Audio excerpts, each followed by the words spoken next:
Jen. This is Megan.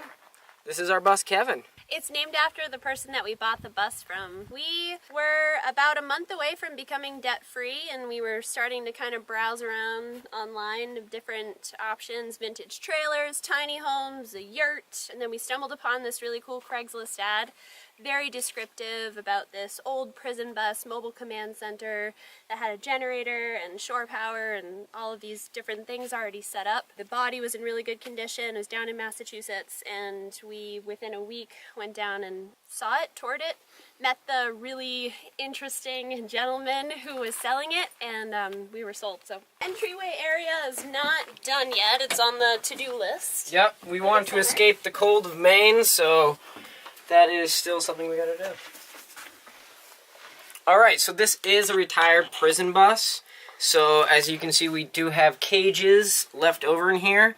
We decided to keep 2 of them in the front and the back for security reasons, and it kind of looks cool. So when we're out hiking, we can lock the bus up tight. This is everything we own. This is where we live, so we want to keep it secured, and it works great for that. And we can lock that front door as well. We just have to enter in through the back cage, hop up on the bed, unlock this cage, and then open it. So it's a little bit of a to-do, but if we have the option either way of keeping everything secure. So when we're driving, I'm up front here with Ben. We found this really cool low-profile jump seat that's mounted to our prison cage up front here.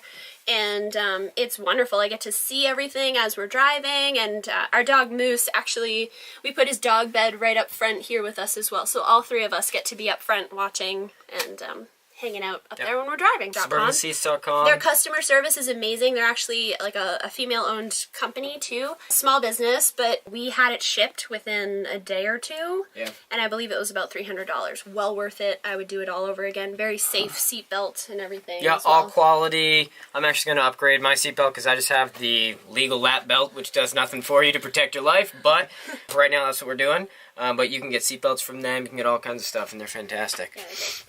So as you come on in, we got our kitchen set up right here. It's all open concept to keep it feeling nice and big. The countertop was something I picked up at a yard sale at a farmhouse in Maine. It's not actually this thick. It's only 3/4. It's just some white pine barn board that I got out of a guy's attic, which is definitely something that you get really creative in where you're going to find all of your stuff. Go to yard sales.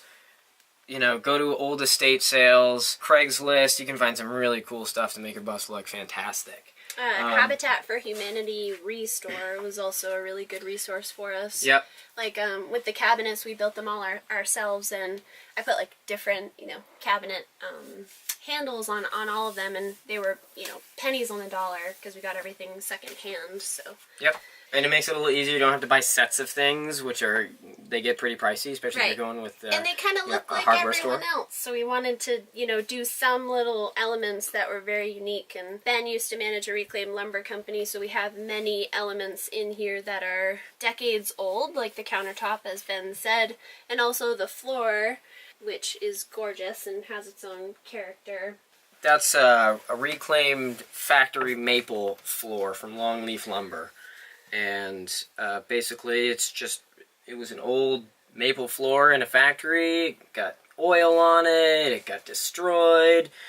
Longleaf Lumber took it, re-milled it, repurposed it, and made it into this awesome thing that you see here, and it works great. It's nice and rustic, so if you do scuff it up, or if you have a dog with, toenails scratching it, it looks fine, looks natural, so that really worked out for us. And it's really hard, which we kind of like. You do have to consider moisture in the bus and how you lay things down.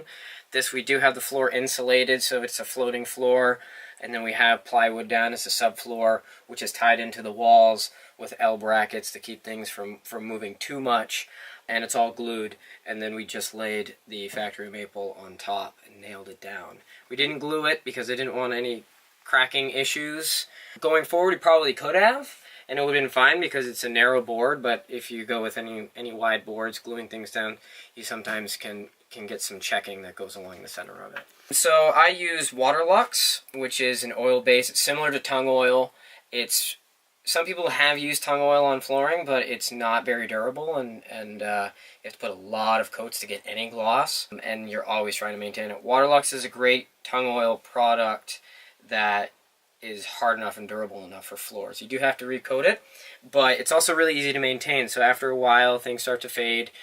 You don't have to resand everything. You can just lay another coat right on top of it. And it's been around for, you know, I think the 1800s, late 1800s, something like that. So it's got a nice historical feel to it. So the dining area here is pretty simple. This is also reclaimed. It's an old butcher block that we cut down, and I believe Ben backplaned it as well. So the table, I don't know if you can see it underneath, but it has little stops underneath it that hold it up, and we can flip it down when we're traveling. Folds up and down. Which is really nice. Or if you want to do a little workout, P90X insanity in the bus, and you're not going to jump too high, then fold that down. There's plenty of space right here. Yep. And that was really, like, important to us to maintain the space. It's not a big bus. It's a 31-footer, so you got to, you know, design it to the lifestyle that you want. We're not very private with each other, so we're able to keep things simple and wide open all the way to the bed. We'll go to the bathroom later. I'll show you guys that after. But things that fold down, things that can be tucked away, that was really important to us so that we can maintain the larger feel in a really small space. Back to the cabinets for a second. We have like a small lip here, which I was a little bit concerned about because we obviously left Maine with some projects still to be done. We wanted to put a little, you know, stopper here, a little guard to keep the stuff in there, but we haven't had anything fall out of the cabinets yet, and I store all of my dry goods in like ball jars and things like that, and nothing's fallen out or broken yet, knock on wood. So that's really worked out, and everything fits too. As you can see, we don't have too much cabinet space, but we've traveled 3,400 miles, and we've been in the bus for a couple of weeks now, and things are working out. We're actually finding that we brought a little bit too much stuff, you know, so you find that out once you actually get out there and start living full-time in the bus. So. Yeah. I love cooking, I love baking, so I was a little bit concerned at first going very simple with our kitchen setup.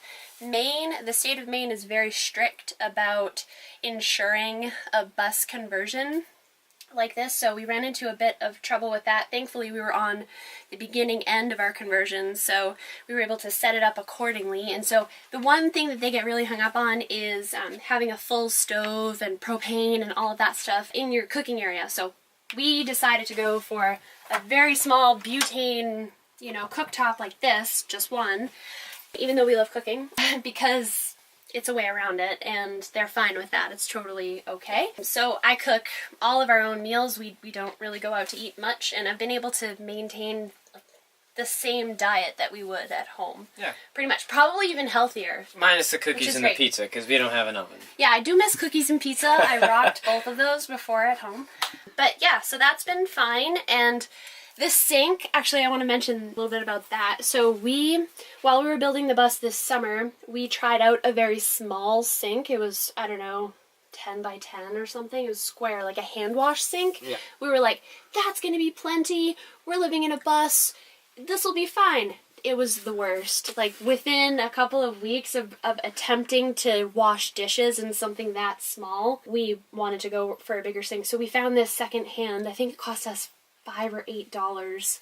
Restore. It was the Restore, yeah. Have to have you for so, and this double bay is great. We can use the right side as kind of drying and everything. So one of the systems that we weren't able to get set up is our hot water before we left. So we just have like 2 tanks underneath the sink. We have 2 tanks underneath the sink, 1 5-gallon fresh water, and then 1 gray tank underneath. So those are all, you know, piped into the sink. And then we just have a very simple marine hand pump for right now.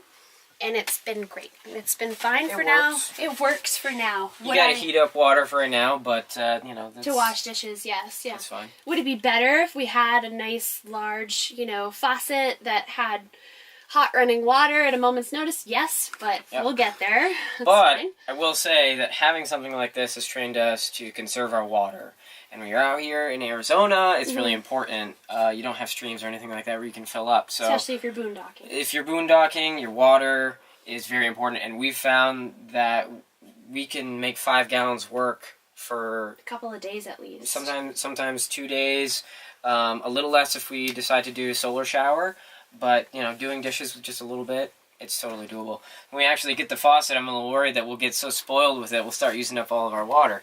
But I think with the training, we'll be all right. Absolutely, it makes you think about all of your water usage when you're in a home or apartment, and how much we're spoiled with that, and can not even think about it. And I mean, even when you flush a toilet and you have a gallon or whatever that goes down, we have a composting toilet, which you'll see, so we can avoid that. But dishwashers and sinks and stuff like that, that's a lot of water. It's a lot. So the other thing that it's taught me so far, living in the bus full time, what it's taught me is about trash. Right? So living in a regular apartment, you don't really think about it. You put your trash on the side of the road or in a dumpster, and it's not a big deal, but you have to think about where you're going to put it, and so we've cut the amount of trash. We're conscious about the food that we buy and the packaging that it comes in a little bit more than we used to, because that'll equal trash on the back end. So, and zero food waste too, if at all possible. Yeah, we'll pair pretty much every meal with a little bit of bread to clean our plate, so it makes doing dishes a lot easier, and it's tasty. So originally when we bought the bus, we had 2 very large AC units on top of the bus. Great. No safety hatch because... Yes, we did not have any emergency hatch because it was a prison bus, so last thing you want is prisoners crawling out of a bus. So we ended up getting rid of our AC units, thinking that we would rather be off-grid, we'd rather not have to worry too much about powering something like that, and bulk up the insulation. We can't be in 100+ degrees, but we're in probably close to 80 right now, and it's very comfortable. We replaced them with just very simple RV roof vents. There's no fan in there, but they do work fantastic. I think I got them for $20 on Amazon, something simple as that. And the holes were standard, so they fit right in there, just like the AC unit fits right in there. Yep, didn't have to modify it. The person who installed them did them a little crooked, which drove me crazy, but we're going to live with it. Yeah. And the insulation is probably one of the most important things that you're going to do in a bus. So I think I spent a month's worth of work doing that. A lot of people go with the spray foam insulation, which is absolutely fantastic. I tried to go a little bit cheaper, so what I ended up doing was doing the hard foam insulation. For insulation, I did 2-inch hard foam insulation, glued up on a curve. Any gaps in there, I just filled with gaps and cracks. Spray foam, great stuff, which is great and also very messy. Make sure that it is the first thing that you do in your bus and not after you've laid down your floor, because once you're done, it looks like an alien cocoon in here. And you gotta cut off all the little pieces. So I had that lay down at first. There's over 200 cut individual pieces that I had to lay on the curve. If I had to do it all over again, I don't think I would do it that way. I would do the spray foam insulation. That took you the entire month of July. Yeah. Pretty much a nightmare. But, live and you learn. On top of that, I did bubble wrap Reflectix and then a 1-inch air gap. With spacers. With spacers in there. And then putting the original panels back up, I glued another layer of bubble wrap Reflectix on top of that. So the only thing that's touching the ribs of the bus are the tech screws that are holding up these interior panels. So if you touch the roof panels on a hot day, it's nice and cool and comfortable. Yeah. It's like a thermos. There's an air space. You have very little conduction. So you're thinking about insulation and you're thinking about conduction in a space like this, and you're in a metal enclosure, so it's important. Heat and the cold, it works. Yeah. As far as insulation goes, same thing with the walls. I didn't end up doing this. I just have regular pink foam insulation in the walls. I think I used a 3-inch pink foam insulation. Don't lose a lot of heat in the walls or gain a lot of heat in the walls. But I think still, if I had to do it all over again, I would do spray foam and possibly bubble wrap insulation with an air gap to keep that conduction down. Really don't want to skimp on any type of insulation. The floor is insulated with 1.5-inch hard foam, which I think I already mentioned. So I'll pick up from there. We lose a lot of heat and gain a lot of heat from the windows. So we decided to, I see a lot of bus conversions that remove certain windows or all of them. We decided to keep all of them. Nice and bright in here is just something that we wanted. So But we made these curtains, which help a lot, but you still gain and lose a lot of heat through the windows. So a work in progress. You know, we might upgrade that in the future to do some bubble wrap reflectics to, you know, hold in our heat or keep it out. I originally built this small space in here to have bubble wrap reflectics roll down on either really hot days or really cold days on just one side of the bus. So if you're parked, you park towards the sun on that side of the bus to keep the heat out. It's really been fine so far. Like, we've been finding out it's fine. We've slept in the bus on cold Maine nights and warmer Arizona, you know, days, and I think it's been very cool and comfortable 99% of the time so far. So just conscious of how you park and where you're parking in the sun. It's wintertime right now, so the sun is not as strong and it's not as high in the sky. Mm-hmm. And the curtains really do help. They do also sell blackout curtains, which we have yet to install, which do a really great job. It's just a very thin, like plastic material. Blackout is they sell it, you know, by the yard as you would fabric. So on our curtain that we have, which I highly suggest, a curtain across the front to kind of block the front cab from the body of your bus. With that curtain, I sewed in a layer of blackout, so it's nice and thick. And you know, as soon as you cover it, you can feel the heat or, you know, the cool in here so much more. So it really helps it significantly. And it also looks really nice. So. Yep, you can sew it right to the back of your curtains or have it as a separate curtain. It'll always be a work in progress. Just like owning a home, you're going to be thinking about things you can add, thinking about what you can upgrade. We're going to continue our cabinets over here to have more storage space. So that's the one thing that we've realized so far. We don't have a lot of stuff. We got rid of like 90% of our belongings before we left Maine, but still, we need a little bit more storage space because a small space like this, 165 square feet, and it gets messy really fast. So think about that, how you live your life, how much stuff you have, and, you know, having it kind of tucked away in a cabinet or something neater really makes a big difference. Oh, one thing I want to touch on too. So I did all the woodworking myself, not because I'm a fancy woodworker, just because YouTube is available and you can learn all these things. I have power tool experience and stuff like that, but that's very simple. Anyone can learn it. One tool that I would recommend if you're doing your own cabinetry, and I used it for so many things in the bus, is a pocket screw jig. It's fantastic. It's a method of joinery that you just drill an angular hole, and then you're able to make cabinet carcasses, any type of box. It takes all the time out of it.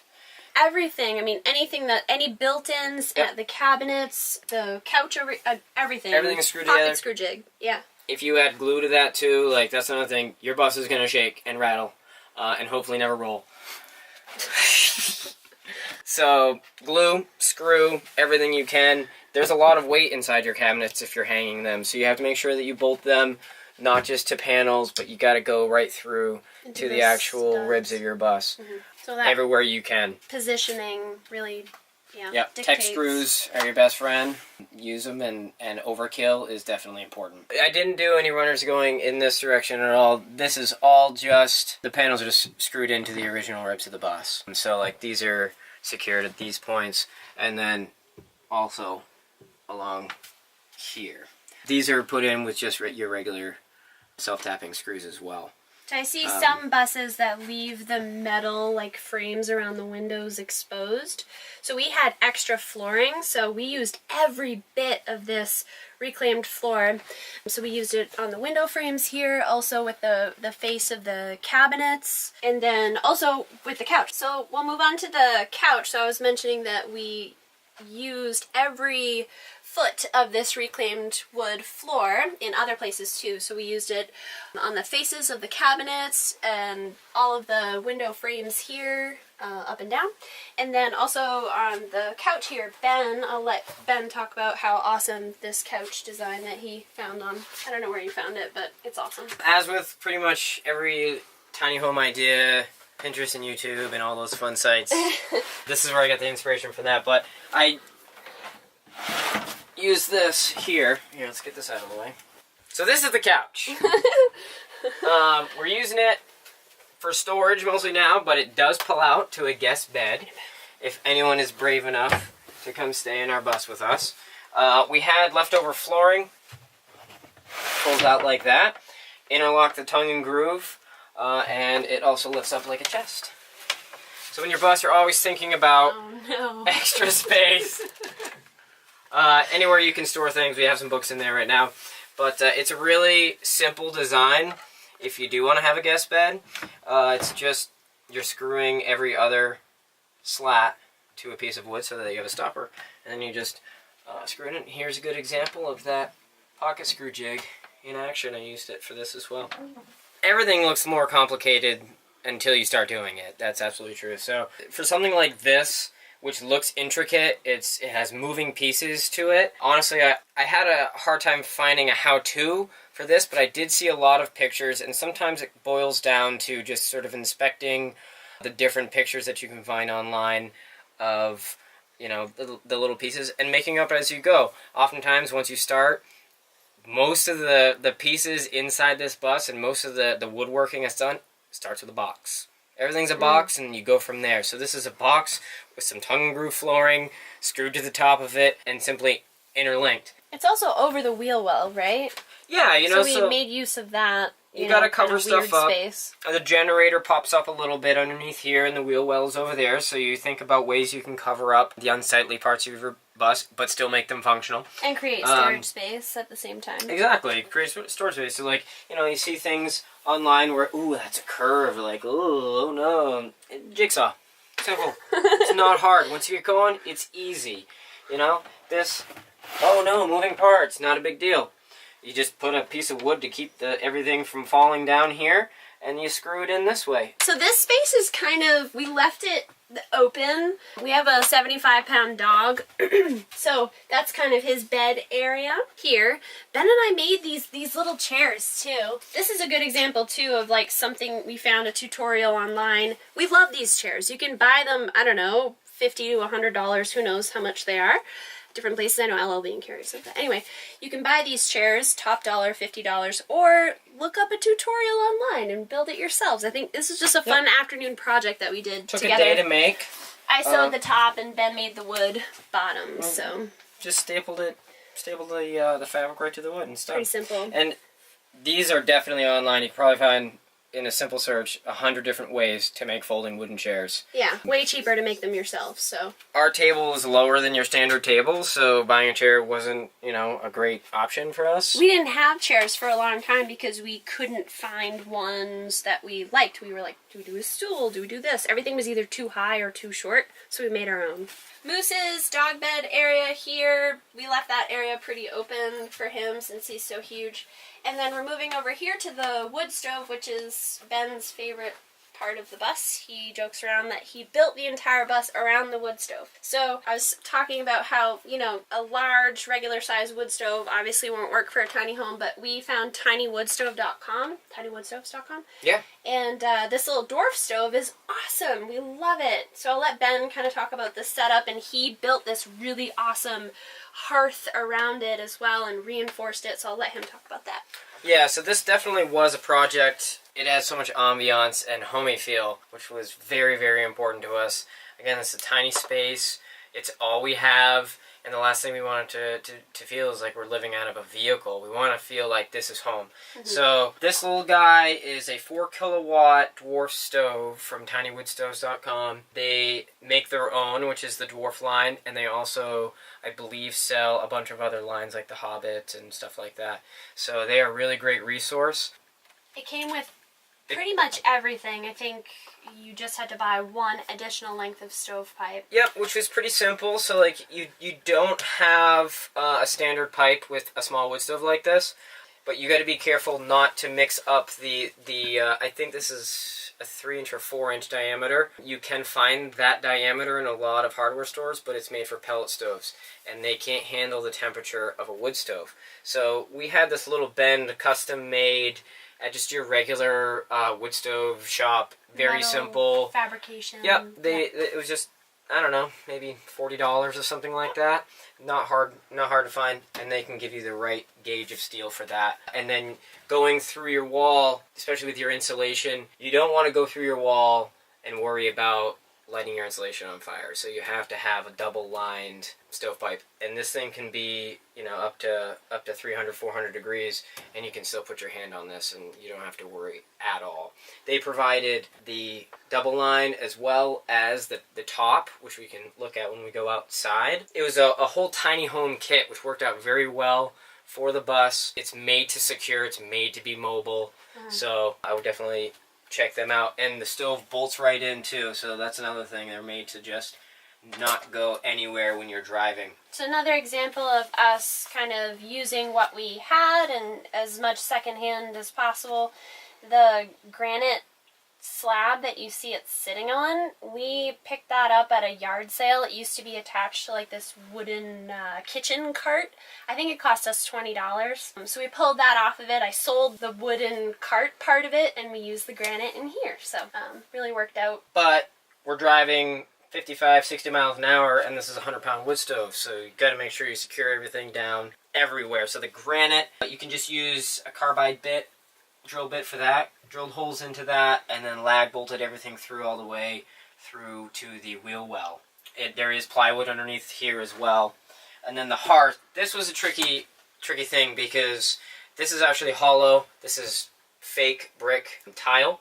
So a lot of vibration, or if somebody comes over and they want to lean on this thing, you got to overbuild stuff. So it's very simple though. I just made a plywood form, and then I put some cement board down on it. I asked the guys at Home Depot what is the best mortar you can use, stickiest for a mobile situation. So I don't know the name of it, but you know, they pointed me in the right direction. It's more flexible than your standard mortar. Haven't had any problems with it, but with a thin wall like this, I had to make sure that it couldn't flex at all, so you pop your tiles off. So I just took some steel, flat steel here, and then square tubing steel all along here, and I just screwed all that into the wheel well, into the wall, to keep stuff from moving. And super solid. Simple as that. I used an angle. You know, I didn't need a wet saw from that. You know, a lot of times you'll see tile cutters.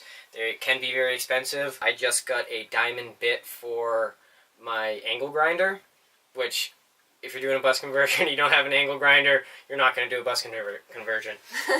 So that was, I don't know, $10. Very simple. You can cut all the tile with that. I had no cracking. It was fantastic. And this thing heats up the bus, no problem. Really, you know, you could go a little bit larger if you're in really cold climates. I would go with the 5 kilowatt.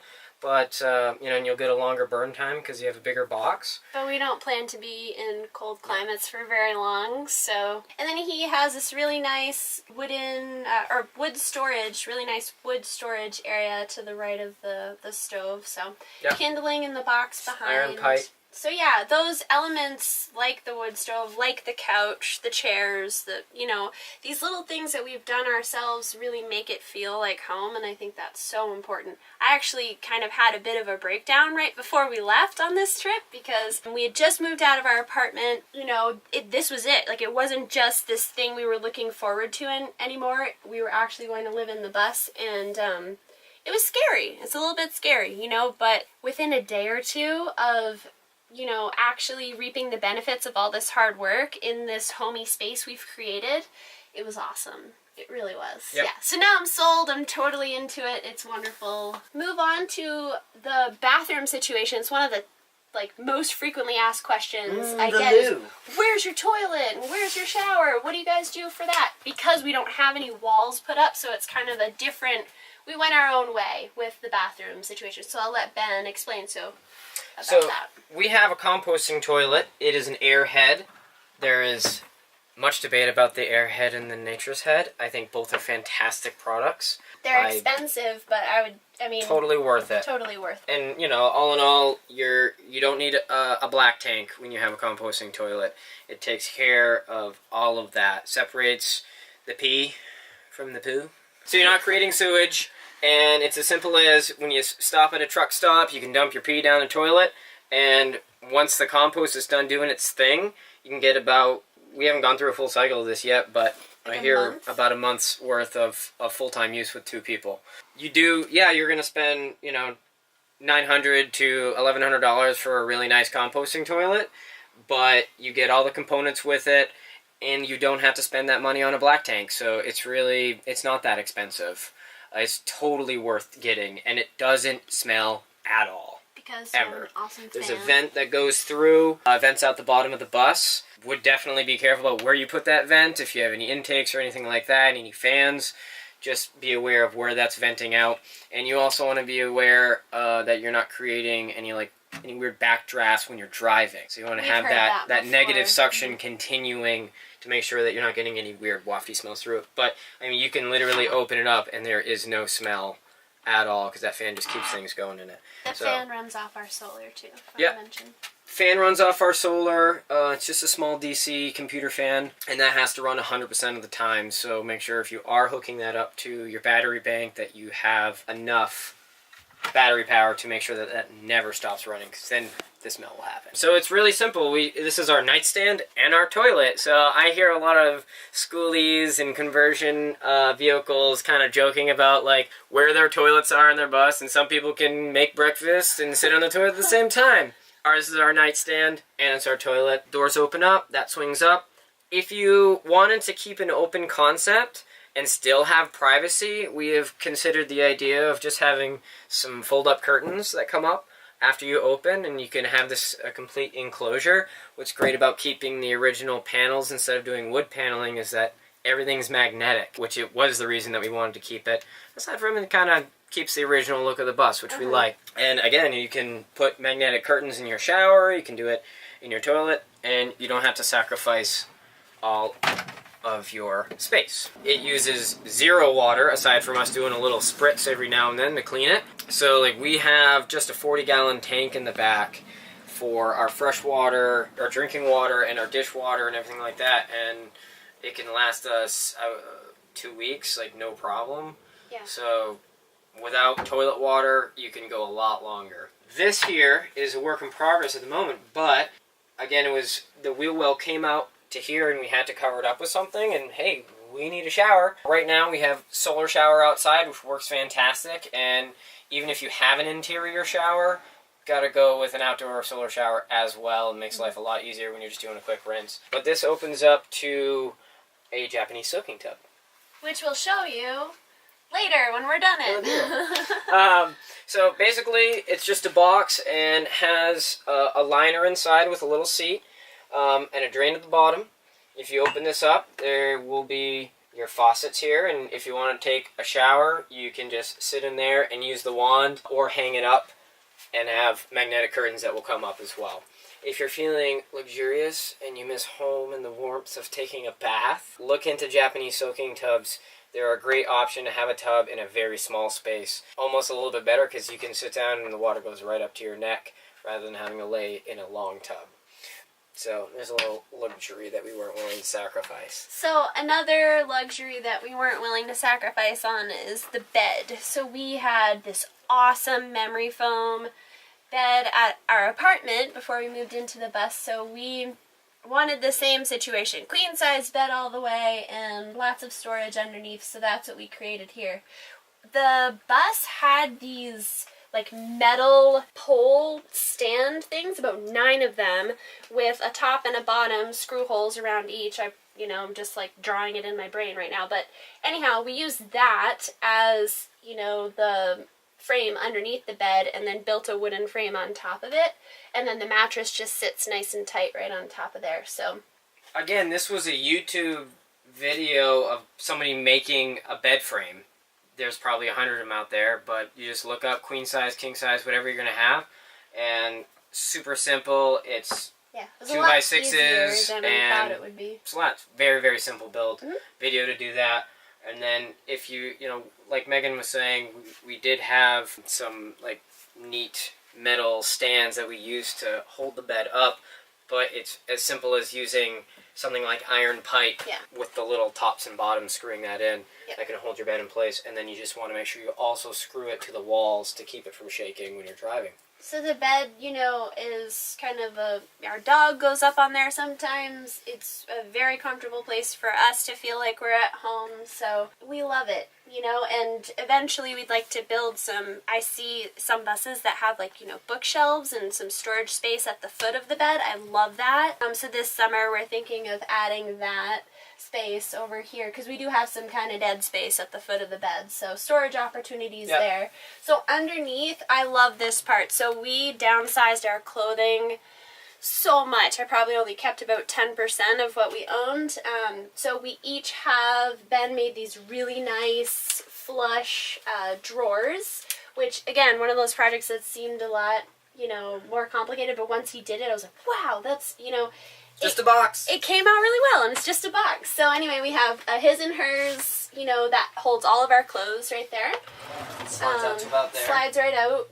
And then we have these nice little locks, which if you forget to lock it, it's the worst when you're driving. So, but very simple. And then underneath, that kind of holds our electronics and stuff like that. And also doubles as a little step up onto the bed, because our bed's a bit high. So, yep, you can step up on as that. Ben is demonstrating. Just like that. Yeah, so that's been kind of enough storage. And then one other little storage area, which I'll let Ben explain because it's one of his favorite things. Again, aside from the wood stove, this is my favorite part of the bus. It's my secret storage compartment. It's just a little kick door. Very pumped about that. Yeah. There's some very secret toilet paper stashed away in there. Super fancy. So the rest of the storage that we have underneath the bed is accessed from the back door, and we call it the garage. Our solar, you know, components, our batteries are underneath there. What else? Our freshwater tank, our backpacks, those are big and bulky for hiking and other fun things. So that's something down there. that was important too. When you're RVing full time and you're going to be in cold climates, you got to think about your fresh water and freezing. So we chose to keep the freshwater tank, instead of being mounted underneath the bus, we keep it inside. I have heard people also mounting it underneath the bus and just insulating it in a box itself.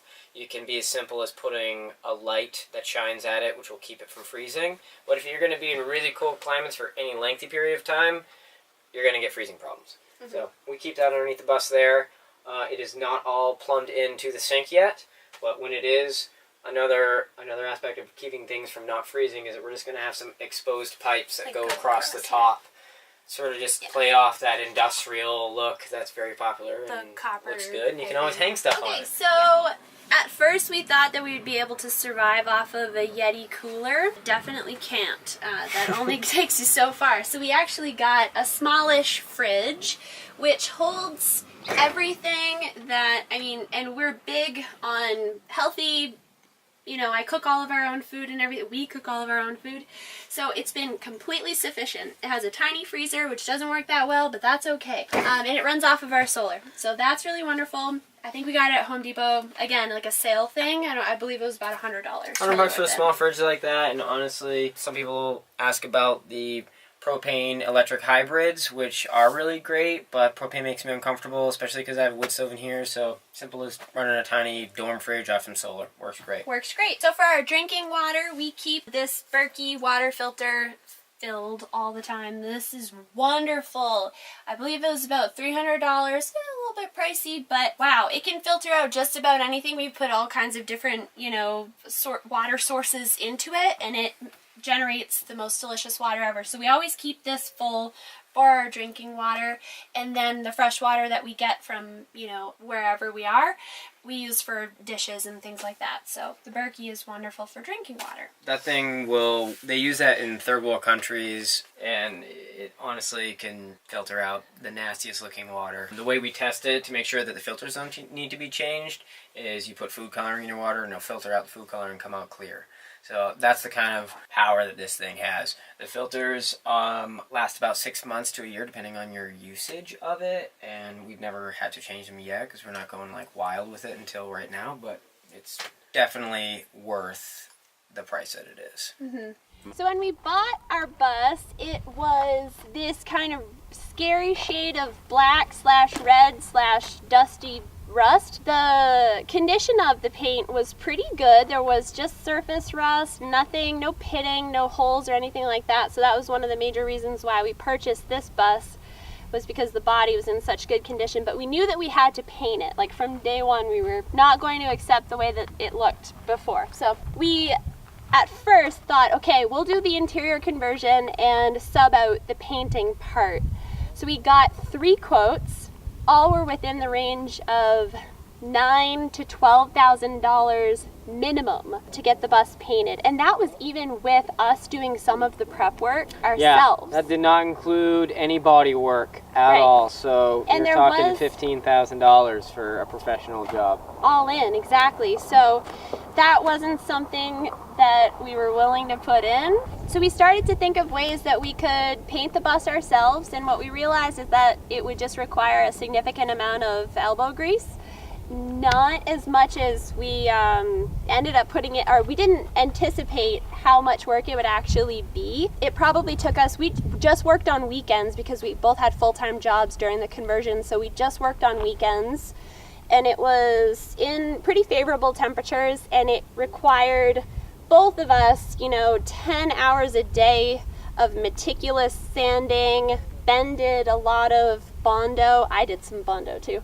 Yeah, so that's something that I think was a little unique to our bus. It had been converted into a mobile command center, and the people who did that conversion just put a bunch of bolts through the walls. So when we bought the bus and finally removed all of the old stuff, it looked like Swiss cheese. So when dealing with holes, you can Bondo it, you can weld in new panels.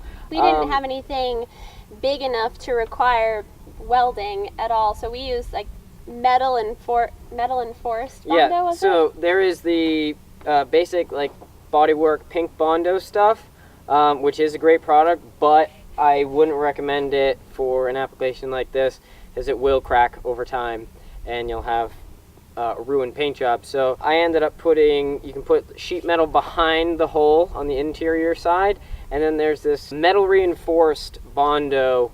You can get it at any Napa or whatever store like that, is rated so that you can actually drill into it. It dries really, really hard, and it'll flex with the temperature change of the metal of your bus.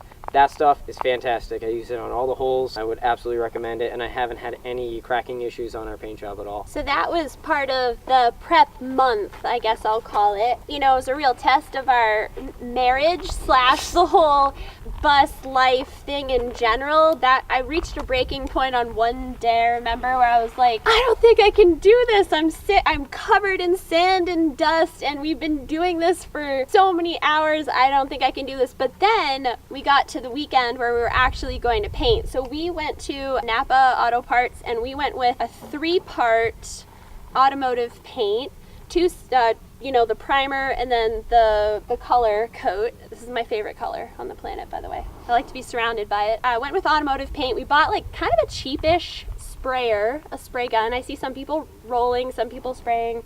Harbor Freight has a great paint sprayer. It's a good quality. The guys from Napa actually recommended it to me. I think around $60 or something like that. Totally worth it. And worked fantastic. Yep. We had no problems whatsoever.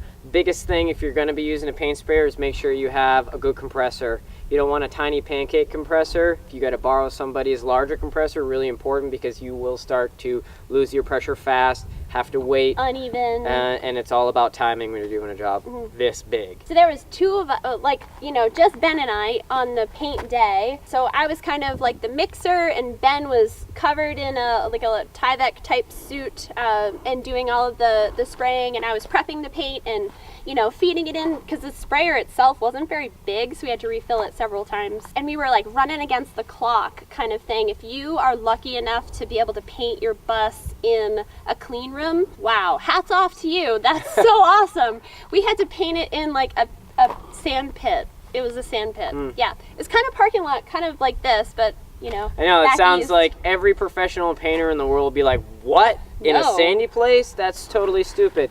We were gifted with fantastic weather, and one little trick is to wet your area with a hose to keep the dust down. Yep. It's hard to find a place to park a giant rig like this to have it sprayed. So you got to work with what you got. We did the best with what we had to work with, and we think it came out awesome. So all in, doing the paint job ourselves cost us, I would say, about $700. And if you compare that to $9,000 to $12,000 minimum, we're pretty happy with it. Work-wise, at least, let's say 10, 20, 40, 60, probably 100 hours, both of us at least. And that's 90% prepping. The paint job itself took 1 day. 4 hours. Yeah, it took 4 hours. The actual paint. I remember we started That's it at priming like and painting. 4:30 p.m. and we ended around 8:30, and by the end of it we were lighting the bus with our headlights because it was dark in Maine at that point. So, you know, it was crazy. Yeah. But yeah, it was so weird how you spent an entire month basically prepping it to do 4 hours of work at the end to make it look. It was Yep. wild. And as much prep work as you're going to do, you'll always feel like you could have done more. But Yeah. at some point, you got to just call it. If we could go back in time, sure, I might have ground a little bit more down and smooth some surfaces up a little bit more. Yeah. If you're dealing with a bus that's got old paint and you have chipping paint, then you have to feather it real smooth so that you don't see the old paint lines. But what the great thing about a bus like this is it's got rub rails, it's busy already.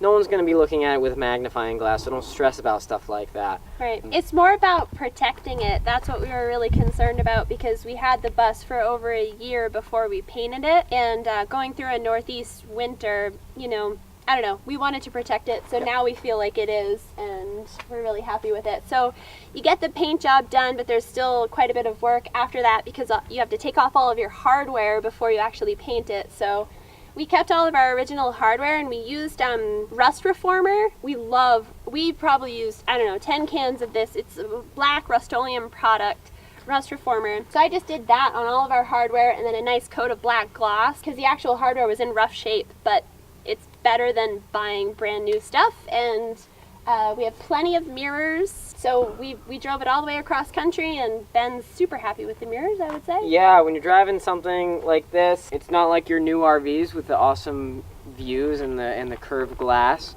You have a lot of blind spots. So lots of mirrors. If you don't have a lot of mirrors on your bus, get some more. I have 3 mirrors on the driver's side, 1 flat, and 2 that are convex that allow me to have 0 blind spots when somebody's passing you, because that's your biggest concern when you're lane changing. You want to make sure you're not merging into another car that you can't see. And these front guys are my primaries. I'm looking in these all the time. They'll show you all the way from the nose of your bus to the tail. The only blind spot I have in this thing is in the very back. You can't see behind your bus, obviously. You just get a reverse camera, and it's no problem whatsoever. Very easy to set up, especially with the school buses with the bottom window and the door. Really easy to mount a reverse camera. Totally worth getting. That's locked, I think, right now. Oh, it's locked. Okay, so we, and I've seen some buses that don't have any exterior storage. We have a bit of it. We have a full spare tire on the other side, and then these 2 metal storage boxes, which I think holds our tools. Like, we have a couple toolboxes in there. 2 regular sized toolboxes in here for just like on-roads type stuff, wrenches and stuff like that. This is our starter battery. This is not locked. That pulls out on the slide as well. I would like a little bit more storage. And we have a spot for it. And yeah, there's a couple extra spots. This generator here. So this generator came with the bus. We used it more before we got solar. We have 2 300-watt panels on top that power pretty much everything we use inside the bus right now. So we haven't really used it since we've been on this particular trip, but prior to, it was essential. When we were painting the bus, we ran our compressor off of the generator, which made for an interesting day because we had to kind of cover up the generator but allow it to breathe. But it's been really great. In any case where we didn't have power when we were working on the bus, we were able to just start it up like it's a 50 amp generator, so you can power tools. It's great. We really lucked out with that with the bus. What's nice too is out here in Arizona, we don't have to worry about cloudy days right now, so we haven't had to use it. But when your batteries start to die, you make sure you tie in your generator to your battery bank, and you can flip that thing on and keep them topped off because you don't want those to get too low. It will ruin your battery bank. So originally we went with Alt-E, which is a great company out of Massachusetts. We went with a solar kit. They have a tiny house kit. So we have two 300-watt panels on the roof and 400 amp hours of AGM batteries. We went with the AGM batteries instead of your standard lead acid batteries because they don't require venting. Technically, they require venting in a catastrophic, but they are closed. They don't leak hydrogen gas like lead acid batteries do. So they're a little less maintenance. A little more expensive, but not that bad. And the reason we went with a kit was because the solar was the one area that we weren't super well versed on, and it's nice, you know, to have that face-to-face via the phone about what you need, what you don't need, that kind of thing. So the kit kind of came with everything. It actually came with some extra stuff that we worked with this really knowledgeable friend of a friend who helped us install the solar. That was essential, and he was able to tell us exactly out of the kit what we needed and what we didn't. So that might be an area where assistance is very welcome. Yeah, I would definitely recommend going forward, right. If we were to do it all over again, now that we know what we need, I don't think I will go with a kit. I would definitely pick our components out the way we want to customize it. Learn. You live and you learn. You will pay more with a kit, and you will definitely get probably more than you need, which is not a bad thing. We have a really great charge controller, Midnight Solar charge controller, so I never worry about our batteries, you know, getting overcharged or undercharged, anything like that. Our inverter's really high quality as well, so I'm thankful that we went with that. But talk to an expert, speak to a couple of people, speak to the guy who's going to install it if it's not going to be you. If you don't have any experience and you're not very comfortable with electricity, absolutely go with a professional and who has done a solar application. These panels will collect electricity regardless if they're plugged into anything, so when you're mounting them, that is something you have to consider. It's not like tying yourself into the grid. So what we run off of it, we didn't mention this inside actually, but we have a small refrigerator. It's like about this tall with a tiny freezer. It holds everything that we need. It's been great so far on this trip. So that's always plugged into the solar, always running. And then we have our fan for our composting toilet. We have a couple of lights, and I run like coffee grinder, immersion blender, small appliances like that. It's totally fine. So it's definitely sufficient for what we need. And you just work on your timing of things. You're going to be charging your stuff during the day phone, and running your blenders and your vacuum cleaners. It can handle that. You just don't want to do it at night. There were a lot of old parts that came with the bus, like different AC units and fans and other things. So there was something under here before that we ripped out. Yeah, it's part of the back cooling and system. heating. Yeah, so we took that out. We'd like to under do the like bus seats. Keeping your feet warm kind of stuff. A storage box under here. Like Ben said, we would love to have more exterior storage, so we have opportunities for that to expand on one of the projects on our to-do list for sure. So what else? Moving on back to the garage, that is where all of our components for our solar is on one side, and then boxed off we have our freshwater tank on this side. We did end up going with a portable gray tank, and I think we're just going to sell it because it didn't fit under the bus. Yeah, we're going to go with a mount now that we know that we're not going to be in freezing cold temperatures all the time, and it's kind of cumbersome. So it's great, but it didn't work for our application. So trial and error. Trial and error. You learn those things as you get on the road. It's okay to say, forget about it. We don't need it anymore. We're not using it, and don't force it. There's also some metal fabrication we'd like to do out back. Like, we used to have a 24-foot pneumatic antenna on the back that the Mobile Command Center used as an antenna. Yeah, surveillance. So we took that off, but it left kind of a yucky looking, metal area there. So we're going to do some projects to cover that up in the future. So. Oh, one thing I wanted to touch on is the roof paint.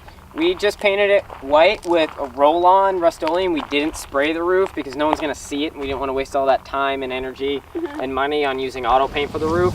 It's fine. The Rust-Oleum white paint's great. A lot of people use the elastomeric siliconized coating for the roof, and honestly, I think that's great. We're probably going to switch over to that once we do a little bit more work on the bus. Totally worth it. I hear wonderful things about temperature differences once you actually have that on there. I think it's Henry's is a great product. But we've actually, I think because of the work we put in with the installations, it hasn't been necessary. Hasn't been necessary, but overkill's good. Thank you so much for coming over to our bus and taking a tour of the inside and outside It's been really fun.